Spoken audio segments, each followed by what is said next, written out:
production.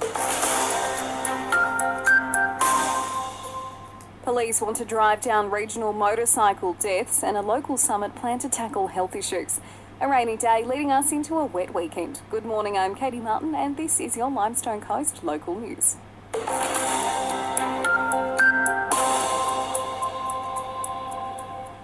Back off. That's the new message from SA Police to motorcyclists speeding along country roads.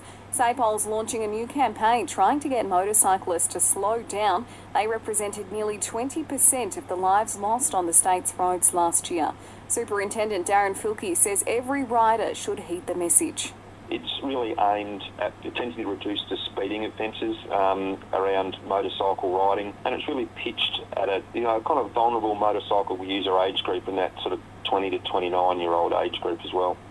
Substance Misuse Limestone Coast will be hosting a regional summit in November, investigating the gap in support services provided for alcohol and drug users that have existing mental health conditions. It's made possible with a $19,000 grant from the Limestone Foundation. SMLC project manager Sophie Boucher says it's an issue felt not just across the Limestone Coast, but Australia-wide. We know that currently people can struggle to access either or both of those services. And so we're going to be looking at the relationships between those two services and how we can make things better for our community. You may remember we brought you a story yesterday on new statistics on migration to the Limestone Coast. Well, all those new residents are doing big things for the property market too. Regional South Australia's had the strongest property market in the country in the last year, according to PropTrack. A more than 10.5% jump sent the average house price soaring to a record $384,000. Of course, there are hotspots like Robe seeing even bigger growth in house values. An eager couple wants to undertake a full restoration after buying the Caledonian Hall in Mount Gambier. New owners Karen Bracken and Dale Barnard want to open the venue up to the community in keeping with its original 1910 style. The hall went on the market after Shadows nightclub closed down in the early days of the pandemic. One for the mums and dads. If getting the kids off the iPad and into bed is a nightly struggle, you might want to head to the Mount Gambier Uni SA campus next week to hear from an expert in the field. Psychology Professor Kurt Lushington will deliver a talk about how screen time affects children's sleep.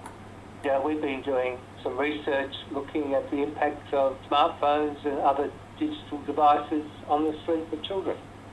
And a reminder, it's illegal to take firewood from public land if you're listening from across the Victorian border.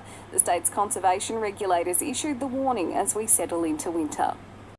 After this, there is no turning back. You sip the red can, the story ends. You sip the black can, you enter dreamland. And I show you just how good the truth can taste.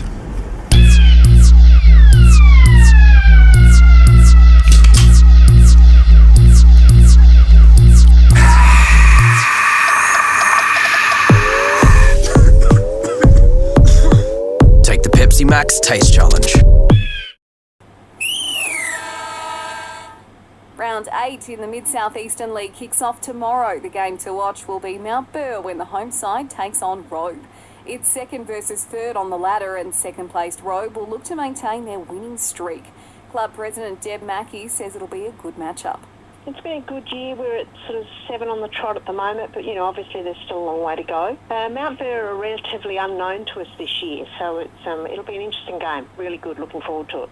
Elsewhere, Kalangadoo are up against Hatherley, Glencoe take on Tantanoola, and Nangwarry face Congarong. BP Plus. Do business the clever way. Visit bpplus.com.au to find out more.